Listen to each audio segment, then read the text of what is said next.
Rick Thomas, Commissioner's Office, the project manager. Romero Chavez, County Manager. Robin Campbell, the Assistant County Manager. Amos Calendar, Project Manager, Thomas Architecture Studios. Jennifer Creighton, District Court. Gary Alexander, I'm on the Courthouse Advisory Committee. Oh, good. Kathleen Deacons with J. Ray, part of the Thomas Architecture Studios team. Jonathan Sprovsky, also on the Courthouse Advisory Committee. Marie Doctor here for Thurston County Bar Association. Patrick O'Connor, Thurston County Public Defense. Just like in the movies. Keep going. That's good. Right. Ashley Covert, KMB Architects. Mark Beardemple, KMB Architects. Dean Foster, Courthouse Advisory Committee. Wow. What do we have over here? Shelby Hinches, MPH Holdings. Kim Andreessen, MPH Holdings. Jim Morris.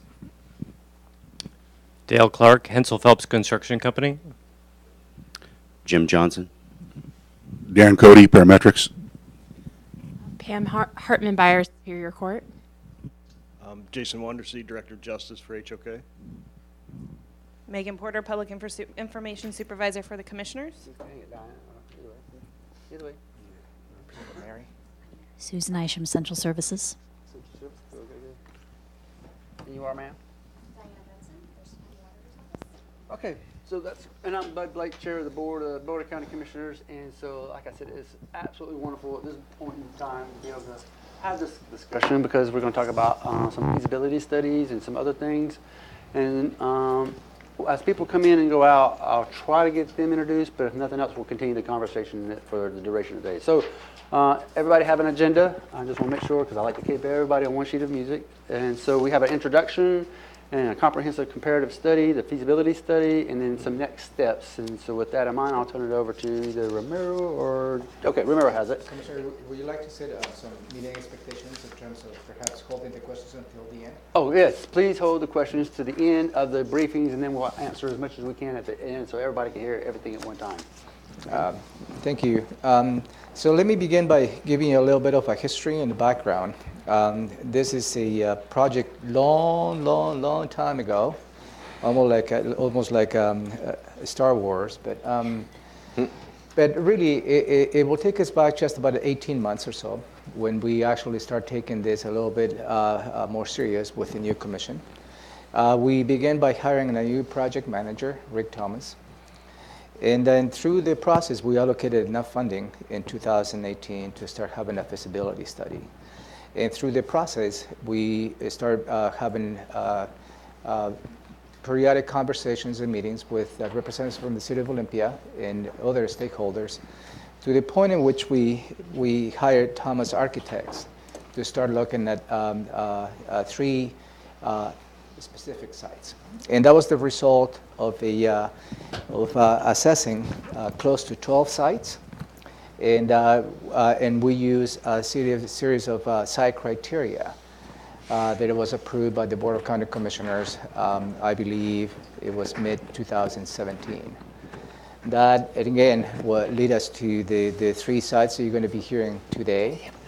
And after we hire Thomas Architects, the mission was to look very objectively the pros and cons of all the different sites, any particular options that we could have within those 3 sites, as well as give us a perspective as to what the cost could be within those different options. And it is important to highlight the cost. And through the process, we went through an analysis of what could be the best avenue as to how we could probably fund this particular venture. And at that point, we have a tentative way to fund it through a levy lift. And that gave us within the capacity of the $1.80 per 1,000 valuation, and that needs to be approved by the voters by a simple majority. Also within the context, it provides a little bit of a restriction as to how much we can afford moving forward on this particular project, because there is a certain capacity within the $1.80 that we cannot go beyond that point, because we don't want to sacrifice the capacity the county has in accessing that levy left for the next 20 or 25 years. And so going through this process, that is probably what we like to hear today in terms of the pros and cons, any potential options between the three sites, and what is the magnitude of the cost. And then at that point, the next steps will be for the Board of County Commissioners to determine and decide what will be the best possible location for the next courthouse. The next decision point will be for the commissioners to put this particular measure on the ballot. And we have a tentative schedule. And again, I'd like to highlight a tentative schedule to have this ballot in August 2019. But that is another decision point the commissioners need to make, whether that is reasonable, feasible, and viable. And with that, I'll leave it up to the Rick and Ron to take the lead. Okay, thank you, Romero. I just want to give a very brief overview in regards to the feasibility study, and then I'm going to turn it over to Ron and his group. First of all, I want to point out very clearly before we start, the purpose of this feasibility study was not to make a recommendation in regards to preferable sites. It was strictly to do an independent evaluation of the three sites, noting advantages, disadvantages, constraints, opportunities, looking at all types of things from environmental to neighborhood impact to environmental impact, economic development opportunities. We also did quite a few outreaches. We did 15 different outreaches to the county through all corners, all of the cities, and out to the west side as well.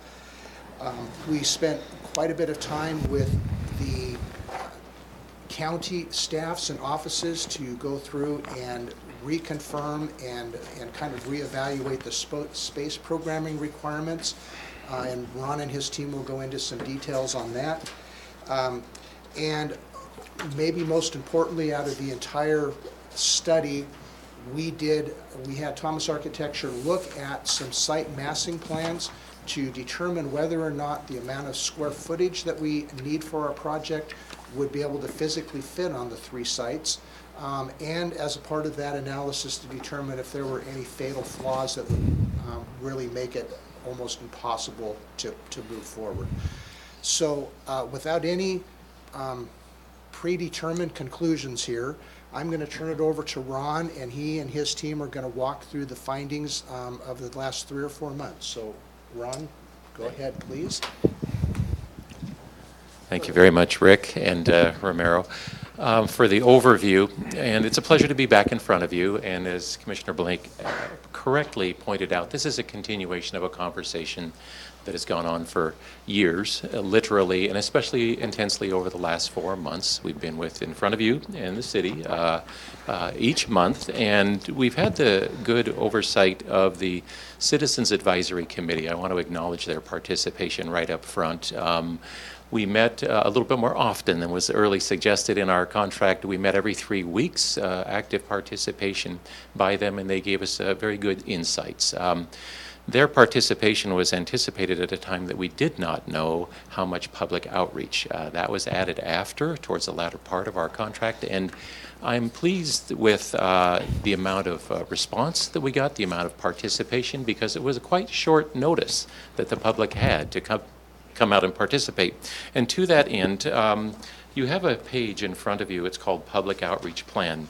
And we've given you a small packet today, and it's meant to be, quite frankly, an executive summary of the over 400-page report that was delivered to you here this last week. And The first page on public outreach plan, as Rick mentioned, it involved many different areas and actual physical meetings out in the community, and they were held in Lacey, Olympia, but we went out to South County as well, to Yelm, to Nino, Rochester, and Rainier. And really active participation. I think the people that did give us feedback were genuinely very interested. We had a lot of online participation as well. Megan from the county did a great job of constantly updating your online presence with our every stage along the way. And a lot of response, even online, email outreach, posters, traditional mail. And so it was quite extensive. And the one takeaway from this that I'll share with you is that it was a great start, and it points out that there is no replacement for getting out in front of the public. Online is great, but it does not substitute for getting out there and meeting citizens where they're at. And so going forward, as you look at your next steps, I strongly suggest that you make a very active public outreach. Getting the voters to understand what it is they're voting on is absolutely critical.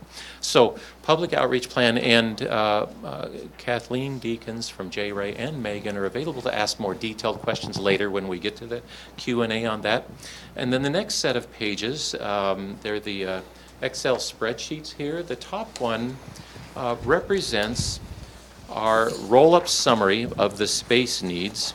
And I'm going to hit the high points. And again, Bob is here. He's our Justice Facility Program Specialist, and he'll answer all the details. But the space summary, the one in the lower right-hand corner that shows 336,000 square feet, that is the total square footage for all the program areas you see on the left-hand side, projected 30 years ahead to 2050. I need to point that out. That does not mean we need 336,000 on day one. However, we recognize that if there's a public vote, that's the direction we're going in, that we do not want to go back to voters in the subsequent 30 years to ask for more money to handle growth. So we're trying to plan for that right now. I'm going to point out a couple of items on this summary sheet. There's a column second from the right. It says current need to standard, and it's grouped according to court, civic center, and the sheriff at the bottom. That is the square footage that you should be in right now. Just because we have, you can see on the bottom, 220,000 square feet that we're currently in, that's on that left-hand column, we should be in 271,000. If you look at the comparison up under courthouse, you can see the majority of the growth from where you're at today to where you should be is actually in the courts. The other departments, very little growth. They're drastically short. We're short in number of courts. We're short in size of courts. And so that's the biggest area of growth. And then when we project ahead, the other thing to recognize in this spreadsheet, we have an acronym in here. It's called DGSF. That's Departmental Gross Square Footage. So when we're dealing with programming, we're dealing with everybody's individual workspace or office. It does not account yet for the corridors, the stairs that are in each department. That's what the DGSF is. And then, right next to it, it says total BGSF. That's building gross square footage. So that helps to account for all the public circulation, all the lobbies, the mechanical spaces, the stairs, the elevators. So the total building gross square foot, that is our target. There is a chance that we could design a building that's much more efficient. That number could come down. There's also an important element on this. You see the sheriff is separated out at the bottom. It's yet to be determined where is the best place for the sheriff as we go forward. It could be as a part of the Courthouse and Civic Center, or it could be a combined operations and administration center. We've done this for many cities, counties around the state, and that's oftentimes one of their desires. There's a chance that that type of building could be delivered for slightly less money than what we're including in the cost estimate here today. And so that's something to keep in mind. And it would take pressure off the size of the facility at the actual site of the Courthouse and Civic Center. So that's another potential positive. So just pointing that out. Now the second summary sheet that you have, there's a group of space program at the bottom of this called the Olympia Justice Center. This is a space program that is specific to the Plum Street site. The idea being if that site was selected, we need to compensate for all of the square footage that's in the Creighton Justice Center. They're in about 22,000 square feet right now. Their need is much greater. They're no different than the county spaces. And so their need is 45,000 square feet for everything that's currently at the Creighton Justice Center if we were to replace that in kind. And so that square footage actually gets added to what the county needs, so that's why that number goes up to 381,000. And when we show you the options for the Plum Street site, it does take into account all of that extra square footage. That's all there. Okay, so that's a really quick roll-up on the program areas that are needed. Now, the next packet is stapled together. I'm going to walk you through how these sheets are organized. They are front and back. There is one sheet for every one of the options, 9 options total. The first set of options that we're going to study is the Hilltop. Now this scheme has 5 options, and we were asked in our public meetings why? Why does the Hilltop option have 5 and the other 2 only have 2? Do you favor the Hilltop? And the answer was no. We're impartial, but because of the complexities of the Hilltop of providing new renovation, there's a lot of options to study. That's why there are 5 options to review on the Hilltop. These pages are organized. On the top of the front page, you'll see an aerial site plan with an oversimplified layout, so you understand, in this particular case A1, it has a new courthouse and structured parking. On the site where currently buildings 4 and 6 are, we have some parking. There's one corner property that you do not own, so for this scheme, it would require the purchase of that property. Then, existing buildings 1, 2, and 3, on this particular scheme, for the program-driven option, we actually replace Building 3 with a parking structure, and we actually totally rebuild Buildings 1 and 2, even building in between them. And so when you look at the program-driven option, so right below this site plan, you're going to see a roll-up. This is an oversimplification of the total project costs and the cost estimates, and it shows you under program-driven, so if we took all the square footage that was on that we simplified it to 335,000 square feet. We didn't say, we want to know what is the price for doing that program on this scheme, on this site. The construction cost under program driven, $178 million. The demolition costs we separated out because on some sites there is no demolition at all. So we wanted to separate it out to differentiate them. Then the next line item I'll explain further, total phasing cost. The current county currently has projected ahead to 2022 as the ideal time to be at the midpoint of construction for the first phase of the project. Now, the levy lid lift, if it was passed in 2019, would start in 2020, and the idea is to give some time in order to have money coming in from that levy lid lift to get the design started, the permitting started, so 2022. Now, the prices that we're pricing are in 2018, late 2018. Escalation happens every year. Currently, we're in a high escalation. There's a traditional average of about 3.5% to 4%. Could be as high as 5%. Right now, we're running about 6%. And so if you start adding those numbers together, you're going to get up to start in 2022, we're going to be paying about 17% right off the bat. On the numbers we just estimated, multiply it times 1.17, and that gets you to where we're at. Now, another cost that's in the phasing cost, some of these schemes involve us leasing space because we have to move people out of a certain building. We need that footprint for the new building. Got to move them out. And sometimes it varies one department or one building. Sometimes it's multiple departments and buildings, and usually for about 2 years. So we have to find a space. But we also have to improve that space to accommodate. The county can't shut down for any period of time. So we literally have to get that new space, tenant improvements, maybe furniture, cabling, basically make it seamless. So literally over a weekend, they would move to this temporary space. You're up and running. So there are costs associated with that. So that line item that says total phasing cost involves escalation. It involves all these temporary lease spaces, moving costs, that type of thing. The next one is soft costs and other costs. So when you look at the detailed programming, there's a lot of line items for furnishings, for moving, for sales tax. All of those are soft costs. And so that's listed separately. So for this first scheme, the program-driven cost is $302 million. Now, on the right-hand column, this is called budget-driven. And the goal here was to see if we could target a project that was in the low 200 millions. If we could get 200 million, so much the better. So in the overall program that we've given you in the final report, there's an entire tab for budget-driven options. And in there, we show you how we're getting down. So how do we go from 300 million down towards 200 million?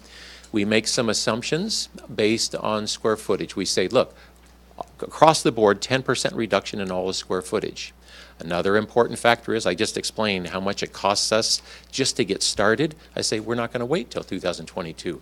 We're going to move it back to 2021. Just that effort could save us 5%.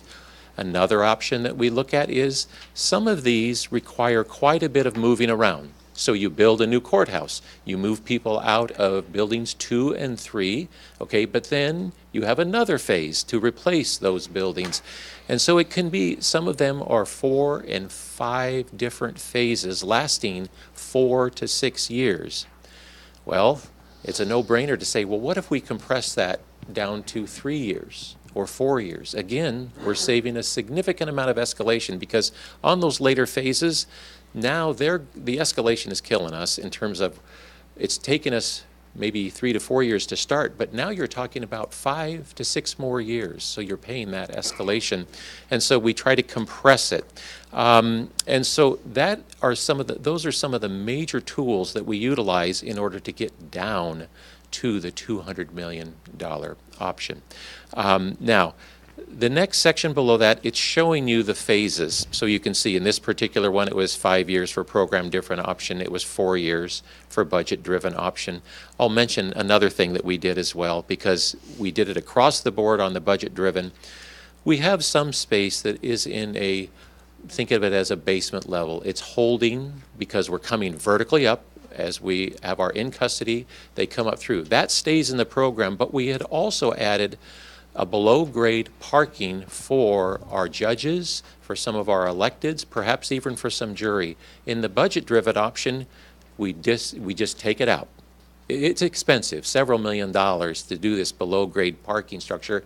It's just gone. So those are some of the simple things that we do to reach that budget-driven option. Again, it shows you what the total square footage is. It shows you, on the bottom of this front page, the number of parking stalls that are in a structure and the number that are in surface. On the program-driven, we said we needed 1,200 stalls. On the budget-driven, we said we're going to cap it at 900 stalls. And we'll see what happens with parking demands over time. And on some of these sites, we have all the site area we need. Maybe in the future we add parking structure where we currently have surface parking. That's one option to get from 900 to 1,200. Now, if you take this page and you flip it over, on the back of the sheet, you have what is basically an aerial view, massing view of that concept. Some of us can understand these type of images a little bit better than the site plans, and this shows you the relative scale of the project. Now, on this page, on the left-hand side, we have positives or opportunities. On the right-hand, constraints and challenges. And below each of those, the actions to ensure the results under positives, or the actions to overcome the issues on the constraints. I'm going to give you a big, again, 40,000 square foot. The program that we've identified, it fits on all 3 sites. So that one's taken care of. Now, I can also tell you there are many positives and constraints with each one of these sites. I'm going to go through them. There is no constraint on any of these sites that would prevent us from doing this project. There are definitely constraints that cost us more money. And so I'm going to try to point that out. And there are some, quite frankly, positives can be objective, but they can also be subjective. And we, the team did a great job of summarizing literally everybody's comment. They're literal comments from Post-it notes, from online feedback, and it's all included in the report. It is fascinating to read these, and so I'm going to hit the high points. We tried to stay on the objective side of these, so the positives for this first scheme. The public is familiar with the site. This applies to all of the Hilltops options. Small site acquisition costs. We only have one parcel. I think it was in the neighborhood of $800,000. And by the way, when I point out acquisition prices, I'm only talking about appraisal. This is not what it would take to actually buy. That would take actual negotiations on the site that you select. Good early phase construction of the courtroom. So on this site, we could build right the first 2 years, build the entire courthouse, which would allow us to basically empty out buildings 2 and 3. So that's a very good first start. All the options on the hilltop afford beautiful views for the public and staff, just because of its prominence up there. Actions to ensure results, all of them are readily attainable. The constraints on this site: that one parcel of land does need to be acquired for this to work. Long phasing duration escalates the cost.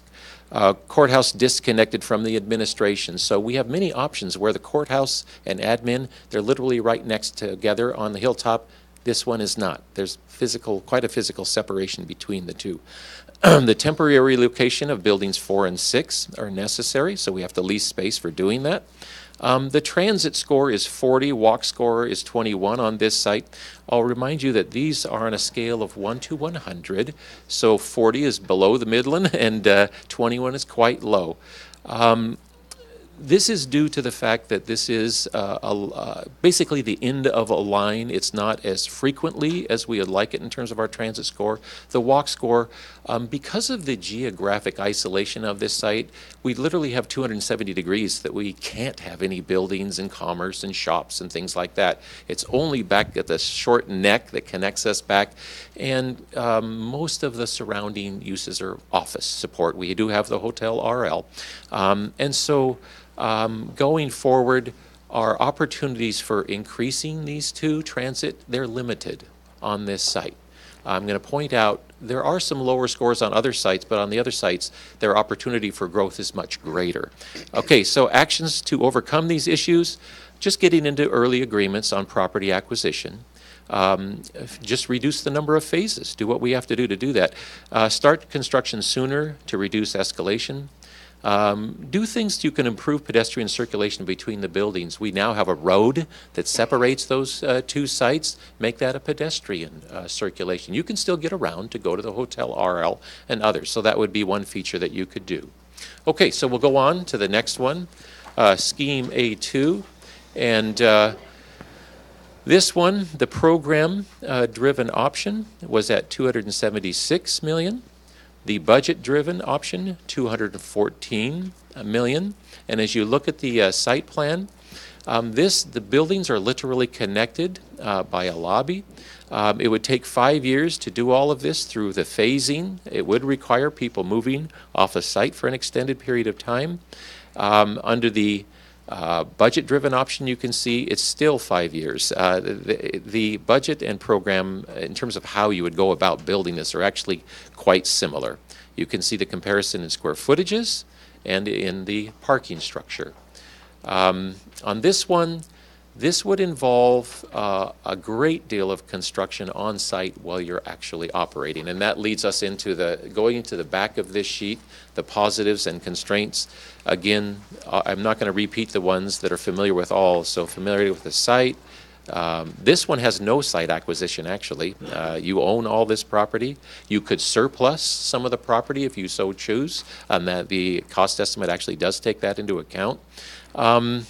The proximity of the structured parking directly adjacent to the courthouse, that is one very good positive. And single point of security for the entire complex. That lobby that's connecting the two in the diagram, That's something you don't have. It would be a wonderful thing. So everybody going to a courthouse or admin would actually go through that single point of contact through the lobby. The constraints on this one, again, long duration, phasing. Building 3 occupants would be required to find temporary location during the 2-year courthouse construction period. The entire site would be a construction zone for 2 to 5 years. That's a tough one because the public is constantly coming back and forth, and so doing that throughout the construction would be tough. The construction staging could be difficult and a little bit more costly on this site. We are building adjacent to the steep slopes. This can be done. We are staying back at least 45 feet, and if necessary, and our soils studies prove this out, we could do some slope stabilization to make sure. One of the fundamentals of this, all of the schemes, was safety, both for the building, for the occupants, for the citizens that are coming here. That was very high on the list.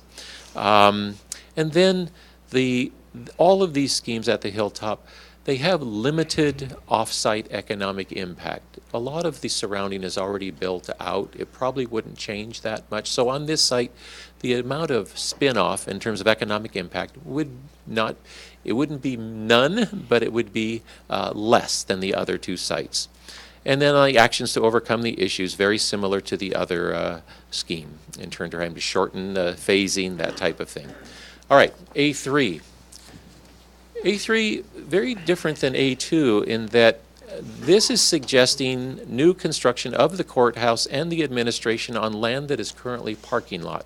So to the north of where your current facilities, you could literally build, there's enough site there to build all of the courthouse and all of the administration. That you're seeing the program driven at $288 million, the budget driven $234. There wasn't a lot of change that we could do other than reducing square footage on this one.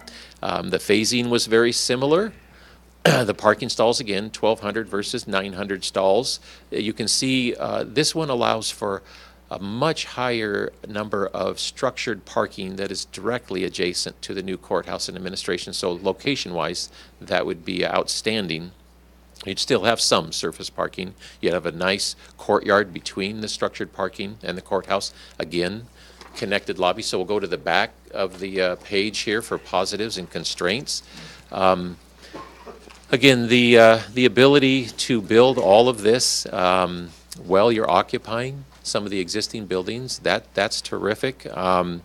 The single point of security, another good positive. The proximity of the structured parking to the courthouse, another very strong positive with this one.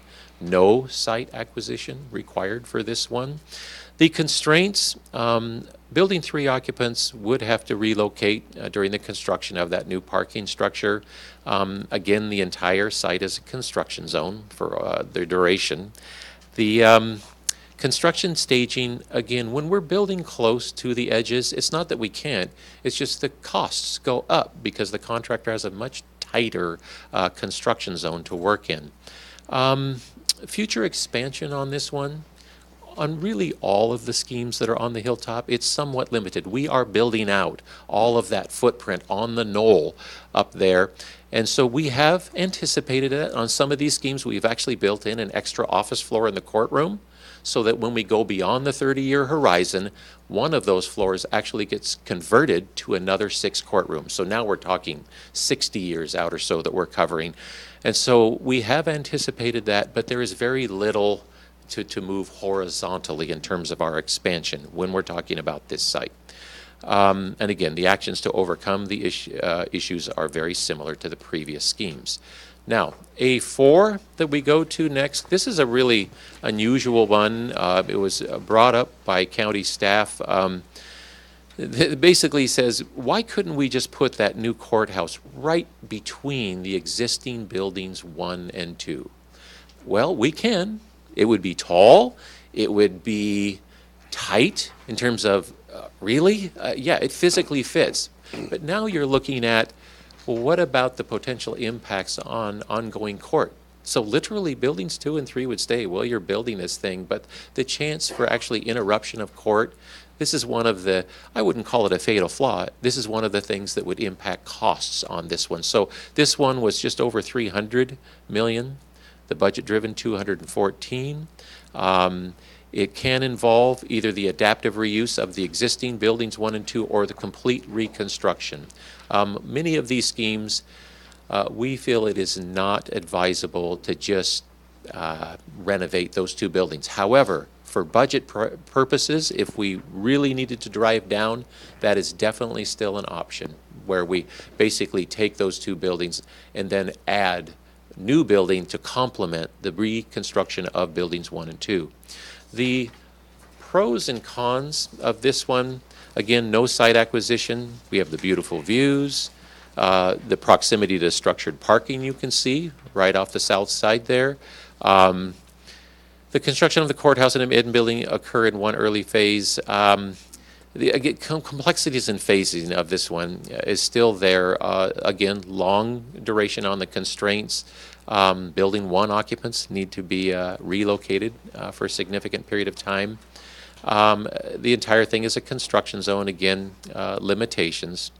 And then you can see on the actions to overcome, trying to shorten the number of phases, starting construction sooner. And so this is very challenging option. And then option A5, this is an intriguing option, much like 2 and 3, in that you're literally building all of the new courthouse and admin on the existing knoll. They take advantage of the beautiful views. You have a great courtyard in between the structured parking. You have a lot of parking that's directly adjacent to the courthouse and the administration. Still phasing involved, up to 5 years of phasing. You can see the program-driven cost at $307 million, the budget-driven at $231 million. This has largely to do with the fact that we're building some of the new courthouse over the existing building, so we have to move people out for an extended period of time. On the back of this sheet, right about now is when I remember that I forgot to bring my glass of water. And so the positives of this one, outstanding views, no property acquisition. It's all tied together by a common lobby. And so the whole layout of this master plan here is very good in terms of operations. The constraints, very long phasing. Building 1 and 3 occupants need to be relocated. Access to building 2 is going to be difficult during the early construction phases. Again, that's a feature that a lot of these hilltop options share, is just the challenge of getting the public to and from these buildings during the construction period. And the, again, actions to overcome the issues very similar to the previous ones. Now, we'll go on to a different site. The next group of sites, they're the blue scheme in the lower right, is the Plum Street site. This is property currently owned by the City of Olympia. It has the Creighton Justice Center. You can see it outlined in the circular building there in the northwest corner of the site. This one is only 10.5 acres. It does have a small amount of wetlands. These schemes make a presumption, thank you, make a presumption that that wetland is going to be mitigated off-site. We need all of the 10.5 acres here. It would assume that the Plum Street Village that's under construction right now, again, would be located to another site. Now, I mentioned that we would be replacing the Creighton Justice Center. Each of these schemes assume that all of the square footage of the Creighton Justice Center goes off-site for 2 years. So once we start, they lease space. Then it clears the entire site to be constructed in one phase. So the Plum Street site, and we're going to talk about Harrison later, both of these sites share the feature that one phase, 2 years, you're done. All the functions of the current county courthouse admin, they continue to function unabated during that construction. That's an important point. As you take away and think about these sites, the contractor has access to the entire site. I mentioned the constriction of the existing site, tight, close to the edges, working around people that are accessing. None of that applies to Plum Street or Harrison. The contractor has access to the entire site. Now, on this B1 scheme, you can see the buildings. They are stacked along Plum Street. This is a very strong civic presence along Plum Street. This is a major entry, obviously, into the city of Olympia, and it shouldn't be lost on anybody that's within maybe a Major League Pictures stone throw from two of the historic county courthouses. Superintendent of Public Instruction, very close by, and of course the one that's on 11 and Capitol. It's no irony that this proposal would place them, again, back to maybe not downtown Olympia, but we're right on the edge of downtown Olympia here. And notice this scheme has a connecting lobby. So much like the best schemes on the hilltop, you go through one point of contact and then you go to the courthouse or the admin. And I'll remind you that the courthouse floor to floor, so they're always two buildings, they're never the same. Courthouse floor to floor is much higher than the office building of the admin. And so that's why they're in two different buildings. So you could connect first and second floor, but beyond that, they would not be connected. This scheme happens to show a significant amount of structured parking and some surface parking. You can see at the bottom of the sheet there, 1,000 and just over 100 in the surface parking stalls. This scheme actually builds the new courthouse over the top of the Yashiro Gardens. I'll mention that in just a moment when I get to the pros and cons. So this one was $315 million for program-driven, clear down to $237 for the budget-driven. And notice under the overall project timeline, whether program-driven or budget-driven, 2 years.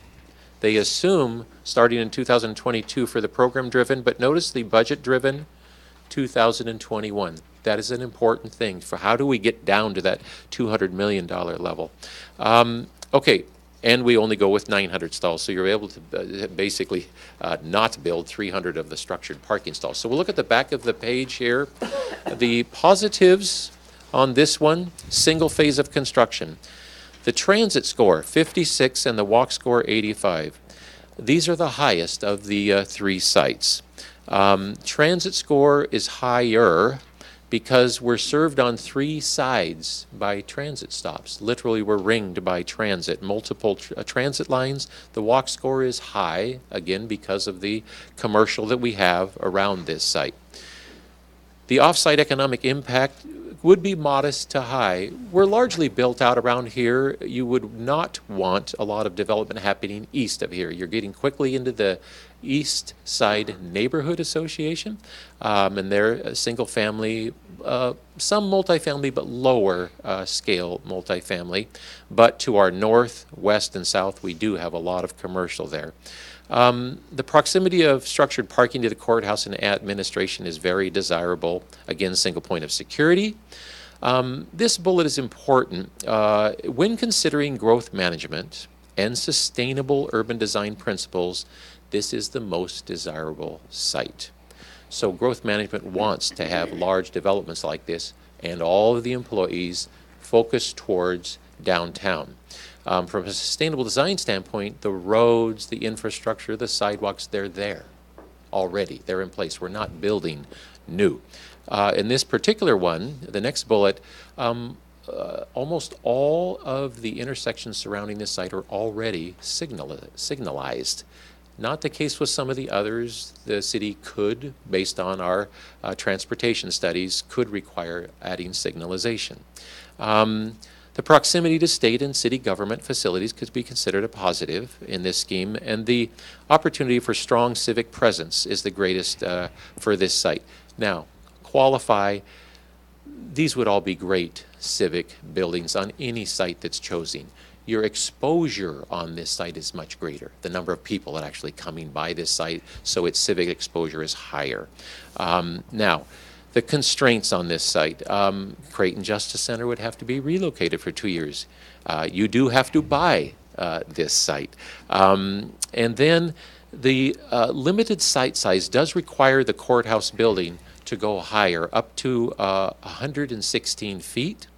This site is in the downtown business zone, which is 75 feet. So you're talking about literally almost 40 feet higher than the current allowable height. And so we have had discussions, the county has had discussions with the city, making them aware of this and acknowledging the fact that whether it's a text amendment, an actual zoning change, for a county facility like this, but a change would be necessary in order to allow this. And then the limited site size would require the majority of the parking to be structured. We don't have if we wanted it to be maybe half surface parking for budget reasons, can't do it. Just can't do it on this site. And then poor soils as it relates to foundation bearing. We know from projects that we're doing surrounding this that we are going to need piles below all of our structures. They will range from 50 feet to over 100 feet. We're doing both in the surrounding area. And again, that's not a fatal flaw. We're building a lot of buildings in downtown on pilings, and some people ask, well, what about liquefaction? No. The pilings are there to prevent damage from liquefaction. So in this particular case, it could be viewed as a negative that we're building over the top of Yashiro Gardens. Some people think that is a very special place. To aid in future expansion, I wanted to point out, here's a good example where we have added an extra courthouse floor. Because we can't expand much, going north and south, we literally put this extra office floor in that could be converted to courthouse in the future. And just a point that the Plum Street Village that is going here, again, another site would need to be found to move that off of this site. Actions to overcome these issues, early agreements with the city of Olympia would be critical. So if this was selected as the preferred site, immediately go into discussions to get over that hurdle. You can't commit to a site and say, oh, I'm sorry, we're not going to change the zoning to accommodate that. Unacceptable. The purchase price of the property, the idea of relocating. And I will mention, we did have, as a part of the team, the county worked with a real estate agent to identify appraisals for the sites that needed to be purchased, but also this whole issue of moving people off for 2 and 3 years. And they did confirm there is space out there that people could be relocated. So that is not a fatal flaw. That can be done for a cost, obviously. Let's see, early agreement for off-site mitigation of the wetland. We've done this on other sites, but you need to go through the process and make sure that that is acceptable. Let's see, and then considering alternative designs that don't move the Yashiro Gardens. And then just early coordination with the East Side Neighborhood Association would be important on this site. So we go to the next scheme. This one, the physical location of the courthouse and administration is very different on this one. They're now side by side, the administration to the east of the courthouse. So we're now, under this scheme, making much less of a wall along Plum Street. This is viewed from an urban design standpoint to be much preferable to B1. And notice again the lobby connecting the two. And another nice feature of this one, the civic entry off of Plum Street. So you now have a right in, right out off of Plum Street, heading right in front. So you have a nice drop-off area leading straight into the structured parking. So even if you're a first-time visitor to this site, it's a very simple site to clearly understand. You have then egress out to both 8th Street, and you could even have a secondary. It could be even staff-controlled access off of Union. So if we're bringing in custody, we could actually bring them in off of Union. Each of these schemes, on all of them, they all still assume that we have a sally port and holding cells in a lower level of the courthouse. So on this one, the program-driven cost $313 million, the budget-driven $236 million, both done in 2 years.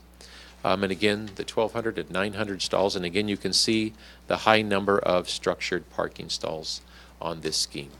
But also, you can see Yashiro Gardens is still there in place in the southwest corner. And the positives on this one, single-phase construction, again, transit and walk scores, off-site economic impact. I'm going to try to hit the high points unique to this one. let's see, the Yashiro Gardens, again, being preserved, and I said potentially expanded. And the next bullet, large landscape buffers utilized for screening structured from the east.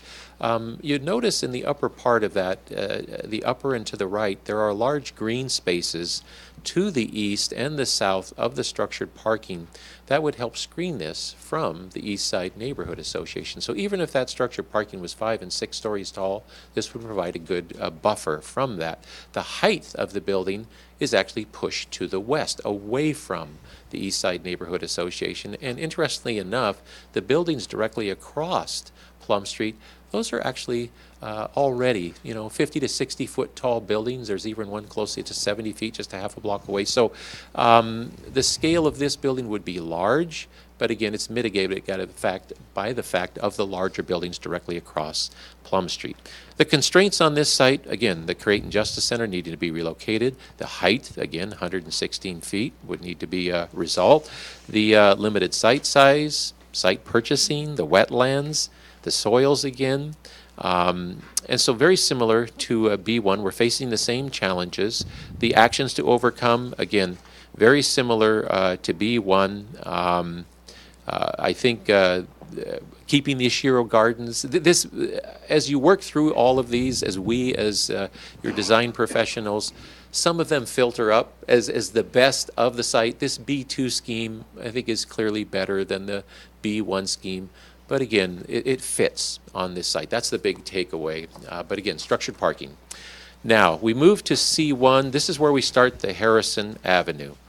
I'm going to point out some of the site features here because it's important to put this one into context. Of the 3 sites, this one has 27 acres. It's actually very similar to Hilltop. However, at Hilltop, only 15 acres of the 26 acres of Hilltop are actually buildable. Here, all 27 acres are buildable. There is some slope, but over the course of the few thousand feet, it almost appears almost flat. If you stand out at Harrison and look past Don Juan's, it almost appears flat. Now, interestingly enough, this site was recently rezoned HDC4. There was a big public outreach process. The current public owner, property owner, was very involved, monitoring all of these. And so the amount of density that's allowable on this site, it fits very well with the courthouse. This is not a lot denser, a lot higher, that type of thing, that what is currently proposed under HDC4. The program-driven costs that you can see there, $260 million. The budget-driven of all the schemes, this is the one that actually drives it even below $200 million. Why? Well, it's readily obvious on this one. Look at the amount of surface parking. In this scheme, under C1, it shows all of the parking as surface parking.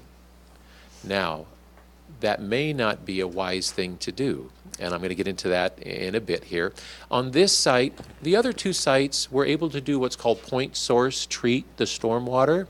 We do have low impact development standards we have to meet on all 3 of these sites, but on the others we're able to tight line the stormwater to the city's system. Here we have to do some on-site stormwater detention and slow release, a controlled release it's called. Now, there's enough site here that we could do this in below-grade vaults if we wanted to really protect the amount of developable land up above, or we could consider doing some actual storm ponds.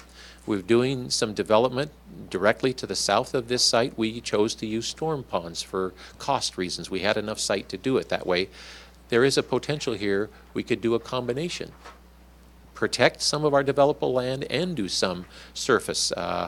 Our soils aren't good for absorbing stormwater, but they are very good for building foundations. So on this site, unlike the Plum Street site, we could have standard foundations. So that's a positive on this site. Now, the construction phasing, 2 years. Again, whether it's program-driven or budget-driven, 2 years.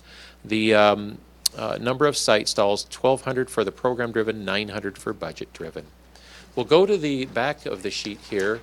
The positives on this single phase of construction, Adequate site area for surface parking if the budget demands. So a great deal of flexibility here because of the amount of square footage. Adequate site area for larger building footprint and lower building height.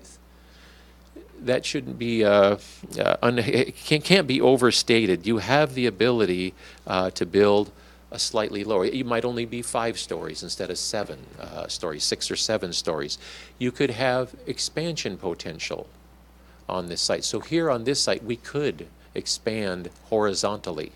We do not have to build in that extra floor. So that's a potential here. That's a good positive. The proximity of the courthouse and administration buildings is a positive on this, and you'll notice on each of these schemes, we're strongly suggesting you make these close proximity, have the single point of secure contact. It just works much better when you do that. Let's see.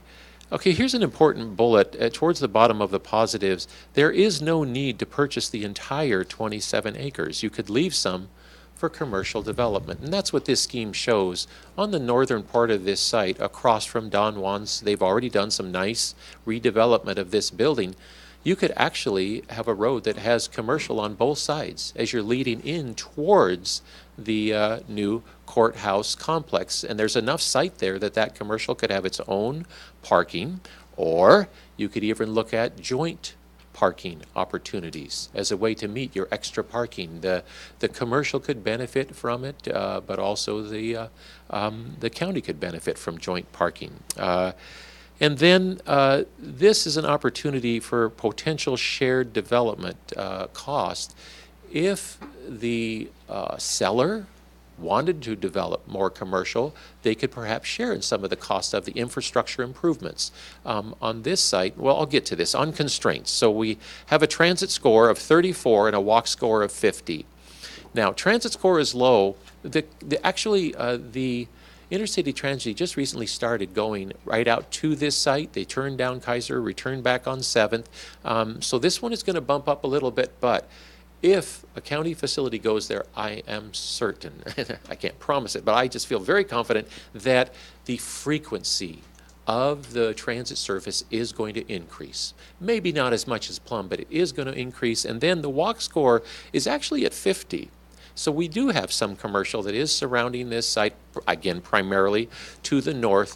But if a facility goes in here, the ability for commercial to be built and added directly adjacent to this site, again, the acreage is there for the buildings, for the parking, could be single story, and remember, it's HDC4.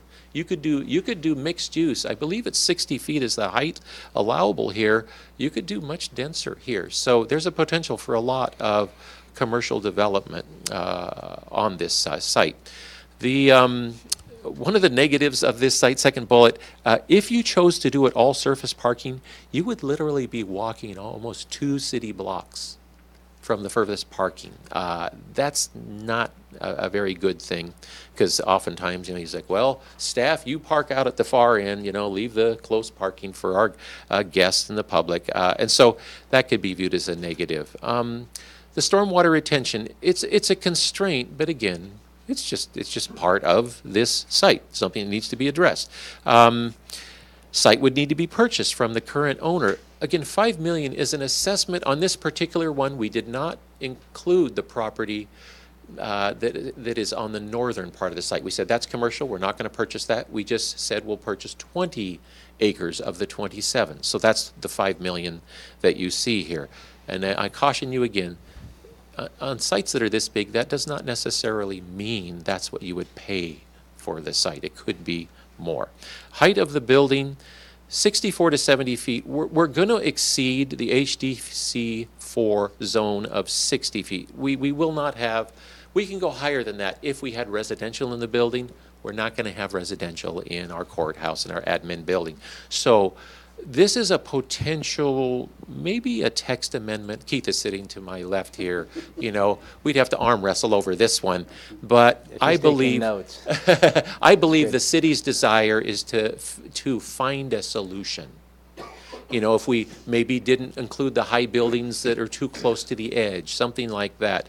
But this would require early on, if you chose this site, you would want to immediately go in to figure out what those negotiations, because it takes time in order to change these, whether it's a text amendment or a zoning change. It just takes many months to go through this, but I would strongly recommend get it started. Go through that process now. The close coordination with surrounding neighborhood would need to be done due to traffic concerns. We were fortunate enough to add a public outreach specifically for West Olympia. And we had it right across the street at Westwood Baptist, well attended, I don't know, for 35, 40 people at that, actively interested. Many of them lived right in the neighborhood. Parking was an issue. No, I'm sorry, parking. The traffic, the access. This site has the unique feature of it's on the long-range plan for a freeway off-ramp, on-ramp from 101 directly to Kaiser. And so to give you proximity, you would literally get off the freeway and only have a couple football fields, and you're right on the site. And access to this site right off of Kaiser would take you directly. You wouldn't even go to Harrison. That would take a lot of pressure. And it was expressed in the meeting is like, well, I wouldn't vote for this one if you didn't tie the off-ramp, on-ramp to the construction of this. Well, it's hard to do that because one is a state-funded off-ramp. But the good news is it already is on the planning horizon. Our civil engineer that's a part of our team did the study. We do have legislative representatives that went over and above to get us this extension on the levee lid lift. I'd make that one of my first activities. If you chose this site, I go right back to them and say, tell us how we make this happen, because it's not like it's going to happen next year. We're talking 4 or 5 or maybe even 6 or 7 year window before we're actually ready to open. That might be enough window to make it happen, but we'd have to know what we could tell the surrounding public about the potential for an off-ramp to actually occur within the window of the construction of this. Let's see, this one has the lowest civic presence of the 3 potential sites just because of its location. This is in a rapidly redeveloping area. It would likely be located, there's not enough site area to push it up to the north to Harrison, so we're talking about locating it in the middle. It allows us a great deal of flexibility, expansion potential, parking options, but we're talking about the middle of the site. So again, where you put that on your priority list, it's like, yeah, we understand it, and we're okay with it if you chose this site. But I'm just pointing that out, the lowest civic presence. Okay, actions to overcome the issues. Again, early agreements with the seller of the property on the purchase price, early agreements with the city on the height, and the rest of them are very low in terms of they're easily attainable. Oh, the other one, of course, the off-ramp. That's a big one on this one to see what we can do. Now, the next one, C2, I pointed out earlier, sometimes as you're working on these for weeks after week, months after months, you gravitate towards one of the two. Again, this is my preferred option of the Cs. It's very similar to the other one. You'll see on the north part of the site it's got commercial, much like the C1 did. But now, look to the west of the new courthouse and the admin building, you're going to see more commercial. And what we're saying is, we could even buy less property and put commercial directly across. So now, picture this nice civic square. One of the features of the HDC4 study is they wanted to see a park somewhere in this 27 acres. Now, isn't it benevolent of the current property owner to do a park? Well, they didn't say what kind of park, and I'm a big believer that in this particular case, it would be a combination of hardscape and softscape. It would actually be a town square. Community events here. It would be great for the surrounding neighborhood associations. And so right across from the courthouse, this is where you have a private development. If I was an attorney, I might want to be sitting right across. And so it's not too hard to speculate that you could have a 4 or 5 story office building sitting right across this town square from the courthouse. They could have their own parking, or again, opportunity for joint parking here. So the program-driven option on this one, $275 million. The budget-driven is getting really close to the 200. We are $208 million. Again, 2 years of construction. On this particular scheme, notice on the east, structured parking. So on this one, even in the budget-driven option, we have at least 434 stalls, 466 that are surface parking, up to 900 stalls on the budget-driven. And again, this is trying to get more people closer to the courthouse and the administration building. Now, on the back of this sheet, again, I'm not going to repeat the positives that were very similar to C2. Again, this one has even more potential, private development opportunities, perhaps a little bit less surface parking. And if you don't have as much surface parking, you are minimizing, you're lessening the stormwater impacts and the size of that stormwater pond or the size of the below-grade stormwater vaults. Here, you're actually increasing your opportunities for shared costs with the property developer that's developing the rest of the commercial. So your opportunities are even greater in this particular case. The constraints and challenges, again, are very similar to C1. Yeah, they're all. And in the actions to overcome the issues, again, early agreements with the property seller, agreements with the city, trying to get the off-ramp built earlier. And another interesting opportunity on this one, that in negotiations in the coming months, if this site was chosen, I would strongly recommend discussions about the seller participating, if there was interest in the actual site development. So when the county purchases the site, you are purchasing what is referred to as a pad-ready site. Why would you do this? Because the site development could be delivered privately, much more cost-effective. You could have a very clear agreement about what you wanted in terms of roads, sidewalks, size of utilities, that sort of thing. It could even include stormwater. And so once you go forward with the construction, you are concentrating just on hard construction, basically going vertical. Another positive is that can happen during that time that's leading up to the going vertical construction. You could actually be doing that while you're designing the rest of the building, getting that permitted. You go forward with a fast-track site development program. You could enter into a development agreement with the city that actually predetermines what that site development is. And that way, it's a protection for both the county and the property owner, because the city will have agreed to what does the city benefit from this agreement. So they are getting roads, utilities, these kind of things the city is going to require. So here's, it should have been on here on a constraint, and I should have put it on here. The city is going to require road improvements to access this site. I'll give you an example. Kaiser, to get from the Kaiser off-ramp to the site, Kaiser is only a 2-lane road. They might require it be a 3-lane road.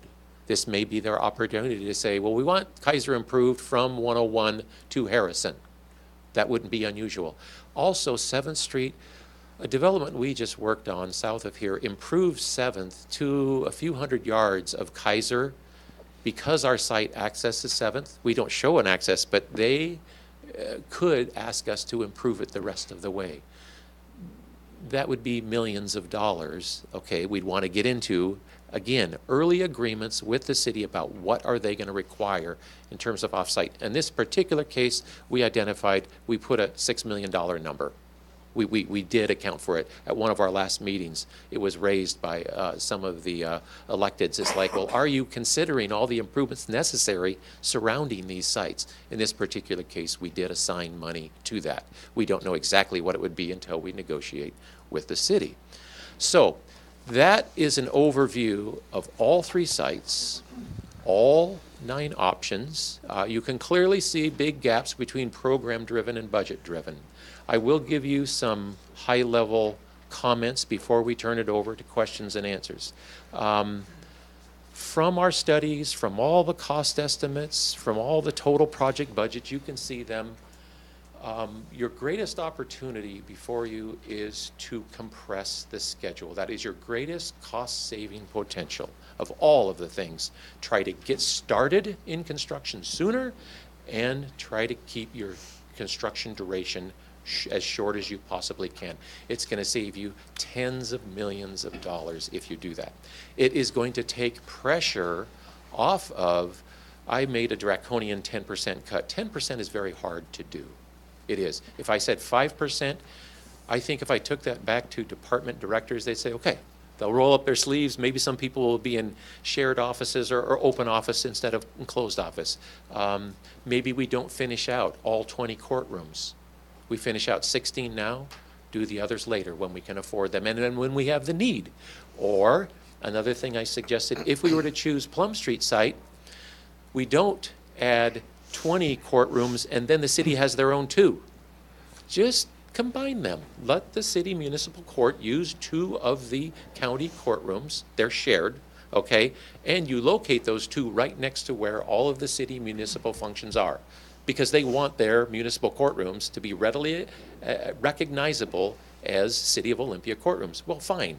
But the rest of the day, the other 3 days of the week, again, they only use it 1 day right now. They want to use it 2. The other 3 days, we'll use it for county functions. It's those type of, that's a low-hanging fruit that you do in order to make it affordable.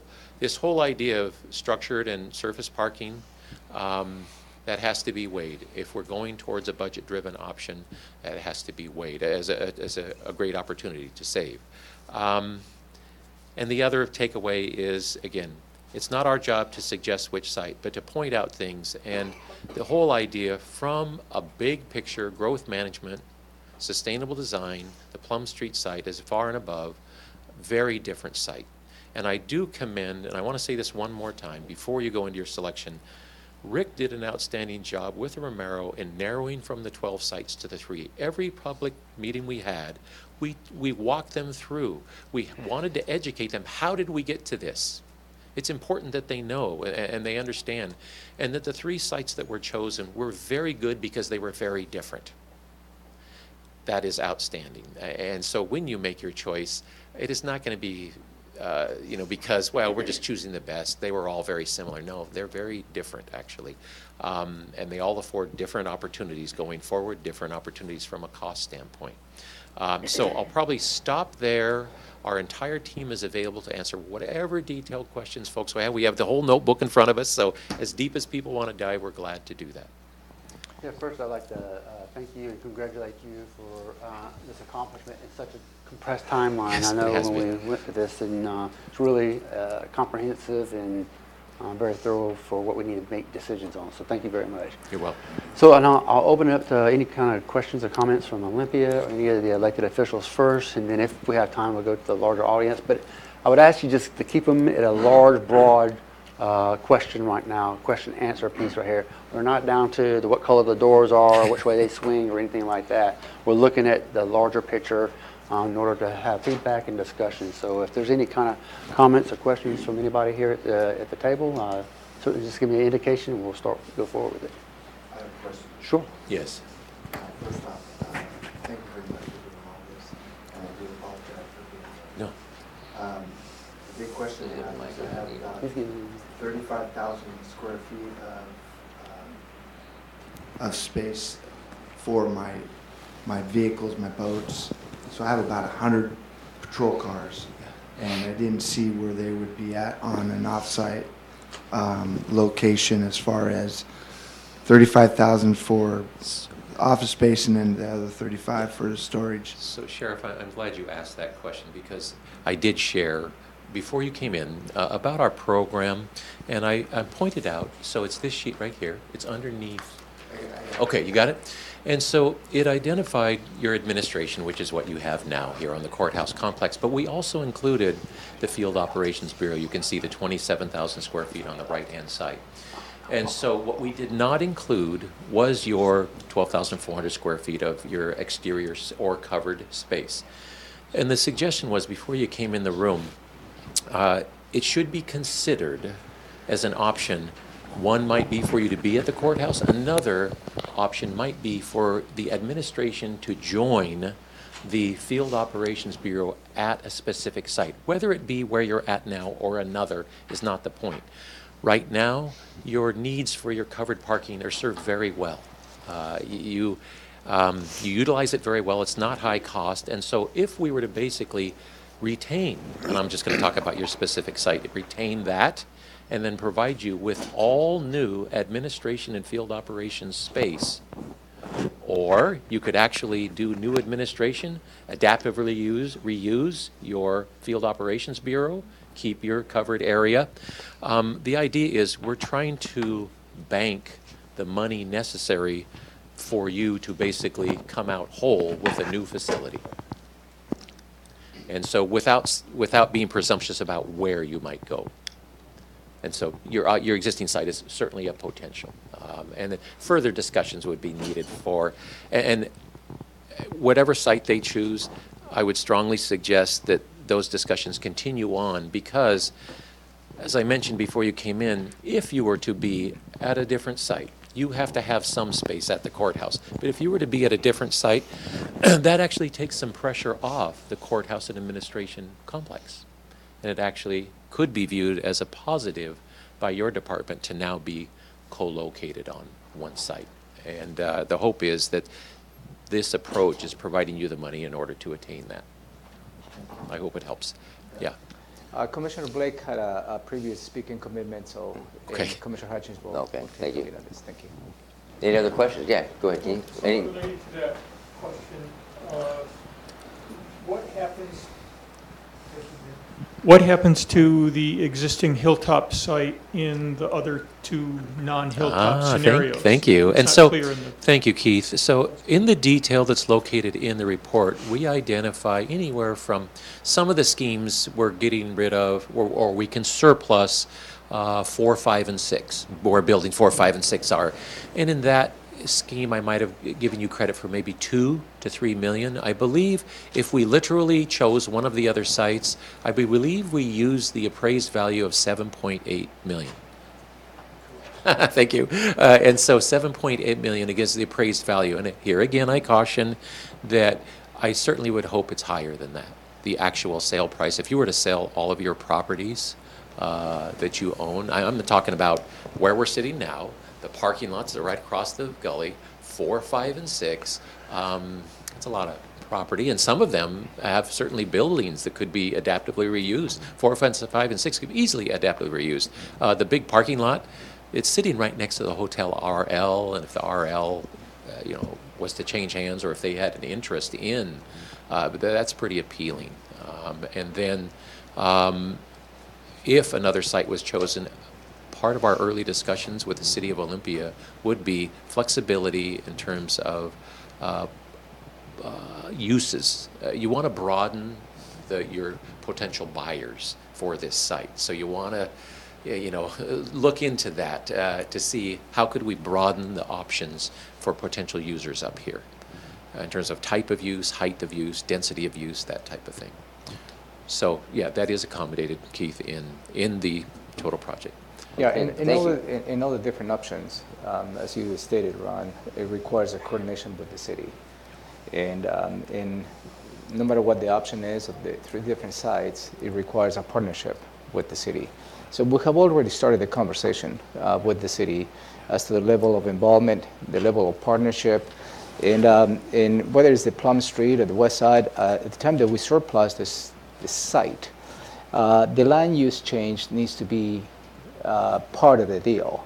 Yeah. Because we like to maximize selling the site, because whomever comes to the site, having a different type of use with the fantastic view they can offer, the price of the site is going to come. Part of the deal. It's directly related. And I appreciate the perspective, for the planning level estimate to be a little more conservative as to how much we can sell this property for, which is 7.8, the current appraisal. And you'll see that right at the bottom, whether it's program-driven or budget-driven, we literally added all the costs, and then one of the last ones is the credit you get for selling all or a part of the properties. And I do remind you that it wouldn't happen immediately. We're talking about a sale that might occur 5 and 6 years out. Let the marketplace drive, but through discussions with the city, that would be a good thing to do in 2019 Because the more you can solidify that, the more certainty you add to the overall process, and you take advantage of the public outreach. We're already going to do public outreach to inform people about the new courthouse project. We would have targeted outreach for neighbors around the courthouse if we were going to surplus it, and talk about other potential uses, changing in density, that type of thing. We would do both. We would inform them so that they could come along and be a part of that decision ultimately. And I think the city would require that anyhow, as a part of any change, land use change. Before Gary and I jump in, anything more from Olympia and or other electeds? One last thing in regards to the hilltop site. It was unclear to me, sorry, next one. One last thing in regards to the hilltop site. It's unclear whether or not any zoning change would be required with the 4 or 5 hilltop options as far as the height of the building and Thank you. On a few of the options, yes. A few of the options drove the height of the courthouse building beyond what we currently have allowed. Some of the options, that first A1, I don't think it would require. If it went higher, it's only higher by 10 feet. Something like that. So, but a few of those options drove the building all the way up, I think 7 floors or something like that. So yes, that would require some changes. Yeah. Ron, you'd mentioned expansion floors and the ability to grow into the project. Is there a thought or consideration in here of the potential immediate use of those expansion floors by lease arrangements with interested parties? You know, I'm thinking, for example, the Plum site, you have administrative office of the courts almost adjacent, and they may be a real potential tenant. So the answer is yes, but we actually had a different approach, and I'm going to let Bob talk to that. We actually put county offices in there. So Bob, here, I'm going to pass the microphone. Right. I mean, we put the prosecutor in that floor. I know there's concerns about the prosecutor being in the courthouse, but you know, it's a common way to do it. I've got quite a few. To plan for that future. It's something we do in federal courts all the time. And I could assure you, we could still design it where the prosecutor has no access to the judge's private circulation. In fact, that they would still have the same access as the public, and nothing more than that. So it's one way to do it. It's a little more expensive because instead of having them in an office building, we have them in the courthouse. The courthouse has a higher floor-to-floor. It has private and secure elevators going through it.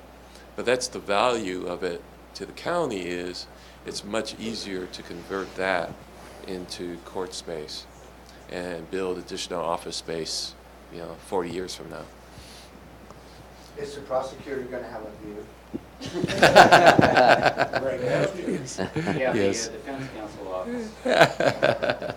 I should mention that while we're talking about the Plum Street site, this was a direction that Rick and Romero gave us to just focus on the 10.5 acres. There are sites adjacent to that 10.5 acres that could potentially be acquired, that you could potentially have joint parking agreements. There's a large office owner that happens to have a surface parking directly to the northeast corner of the Plum Street site. If you could offer him, well, would you like another 100 spaces, and we partner on a parking structure. And so now all of a sudden we can spread out our parking a little bit more. Or there happens to be, well, I'm not going to speculate, just say that there's a potential for expanding that site beyond the 10.5 acres. But we kept our study just to what the city owns in order to simplify. So Judge. views are not important to me, so I just want to say that. But I very much appreciate your work, and I know that it was very extensive, and I appreciate it. My question is about making the next decision. Excuse me. It seems that in reviewing the report, I got it yesterday, so I reviewed it last night. Wow. And I really appreciate all the supporting documents. It's very helpful. But each of your options, including sub-options, really all seem to require assumptions made that the city of Olympia will do X or will not do X. And that the participation by the city is sort of critical to each of the sites, including the Hilltop site. Would you agree with that? Yes, it's to a different degree. Yeah, they're, I should put this in a kind way, but basically, they're directly involved in Plum. They are administratively involved in the other two sites, mostly from a land use standpoint on Harrison and the Hilltop. On Plum, there's a lot of questions that would have to be answered like right away. If that was it's like, do you understand that the construction of the municipal portion of this is going to range from $22 million to $32 million? So I got to make sure that city manager and council members understand, and that's in the report. You can see from the program-driven to budget-driven, and it's like, really? And then that might be offset by the purchase price of the property, but you're still talking about a significant amount of money.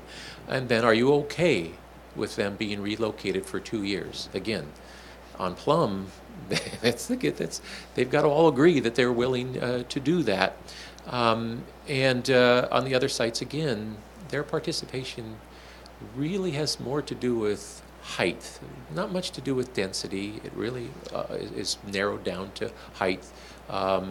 In terms of their participation on surrounding sites, impact on surrounding sites. I'm thinking of Harrison right now, and what do we have to do to Kaiser and 7th?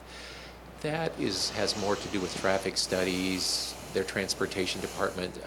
They're not going to cut us any deals on what those requirements are. So that's just a cost that has to be borne by each right. site. So I understood when you were presenting that the cost would be impacted by all three, and then you said significantly with Plum Street, with the city of Olympia. So my question is really, with the constraints and the cost being affected by the city of Olympia, yes. Would you recommend to get some, not decisions, agreement, but written agreement. some input from the city of Olympia in order to make the decision or narrow the decision before one would do that, to have that input? That's a good question, Judge. That's my question. And it's already underway. So the city is aware of the issues. There have been preliminary discussions between the county and the city to basically frame what the issues are on each site, the height or relocation or road improvements and those type of things. And so there's it's a memorandum of understanding.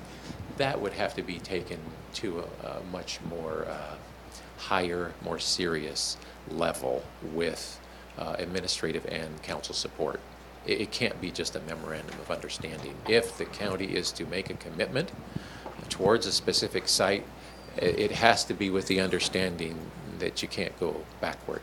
Now with that being said, that type of agreement can't be achieved in a number of weeks or just a few months, because it involves public participation.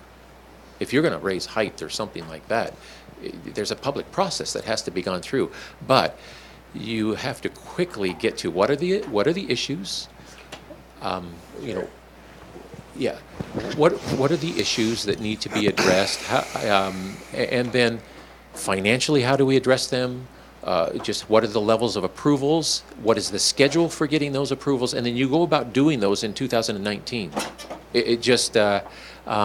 You can't get to the vote and have things hanging like that. No, I understand. I was just trying to get to the next step, and where, how much, timing is everything.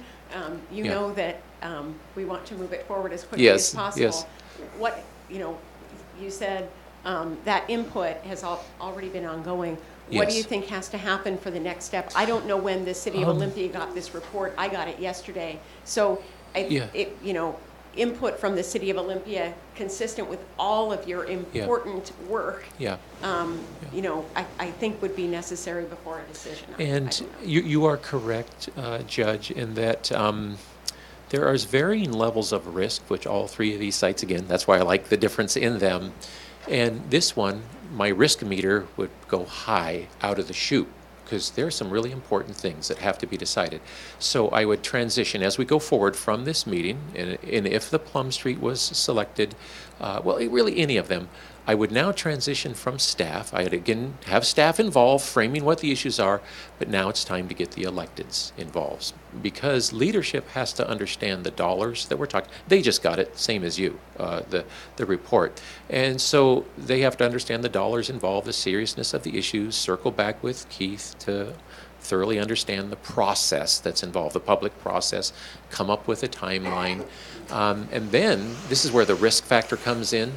What if Keith returned and said, well, that takes 6 months for us to do that? Well, what are we supposed to do between January and June? And so, again, each of the sites carries a certain level of risk, and to mitigate that, you have to narrow the amount of, issues that we're talking about on each site. And they may be willing to do that. Say, they may quickly, right out of the chute, say, yep, we understand the cost and we're willing to do it because we like the message it sends in terms of joint use. I didn't even mention that. What's the message to the voters? Because ultimately, you got to pick a site that's going to garner the most support from the voters. I can't stress that enough. It's like, well, I like this site, Well, is that the one that's going to garner the most support from voters? And I'm talking about voters, and we did the analysis. You have to have support from both the urban and the rural. It takes the North and the South County. You have to appeal to them all. And so risk factors, getting early commitments from the city. And this, fortunately, the city has been at each one of these meetings with us. They get it. And so we have to get commitments as early as possible in order to allow you to make that decision towards, and that decision, again, we have wonderful both communications strategists. We had Megan, we had Kathleen behind me, and Doug Ma couldn't be here. He's presenting today, a featured presenter. And basically political strategists telling us that A, make your decision very quickly. If you could make it in December, great. If you can't, make it in January. Decide what the site is, what the dollar amount is. Then decide as soon as you can what the language of the vote is. Because from that point forward, we can actively engage in informing the public. We will not basically be going back on ourselves, be misinforming people. And so the number of months between Excuse you. me. Unfortunately, we have to stop. We just had a bomb threat to the building, so we need to evacuate. To this building or all the campus? All the campus. So don't run and push in the gallery, just take your time. Came in via email. Are we meeting in our locations? Yes, so this practice what we... Thank you.